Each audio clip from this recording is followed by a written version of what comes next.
Isengesho ry'umunsi. Uwiteka, no mu bikomeye biriho ubu, ngwino ndamburira amaboko.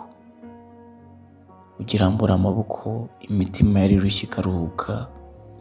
Ugirambura amaboko, ibibazo byari biriho bikabonerwa ibisubizo.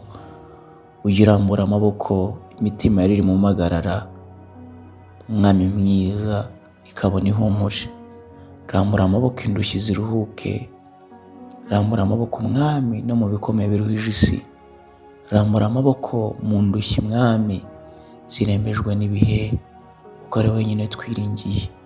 Uwiteka, niwe wenyine twinginga, niwe wenyine duhamagara, kuko ari wenyine wagira icyo ukora. Uwiteka, twuburiye amaso kuri wowe, niwe wenyine dutegerejeho ubutabazi, kuko ari we Mwami mwiza utazadukoza isoni. Uwiteka Nyiringabo, unyemerere ntumbe kure, umbe hafi.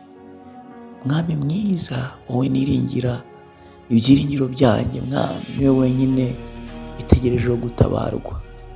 Mana nzima, Imana ishobora byose, wowe wahozeho kandi uzahoraho, reka wongere urwanirire ubwoko bwawe, kuko ari wowe wenyine ufite ibisubizo abantu baburiye muri iyi si.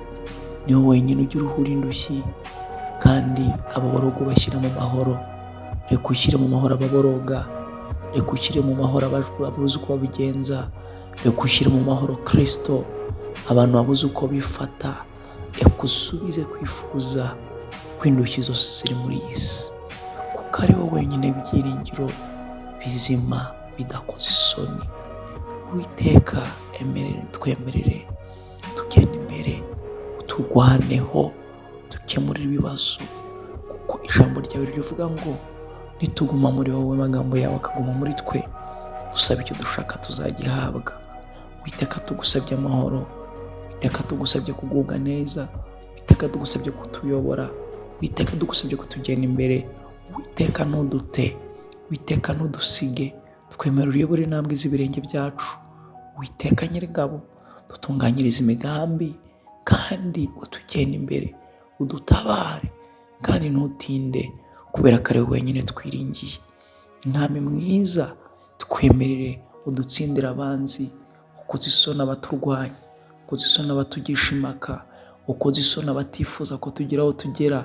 Uwiteka Nyiringabo, utwemerere, utugirire neza, kuko ari wenyine twiringiye. Mwami mwiza, Uwiteka, haguruka ushyire mu mahoro ubuzima bwacu bucurirwa ingoni. Uwiteka, haguruka ushyire mu mahoro ubuzima bwacu bwujujwe amahoro n'undi uwo ari we wese. Turakwiringiye Mwami, icyubahiro n'ikibi cyawe, kumva gusenga kandi ukadusubiza, mu izina rya Yesu Kristo.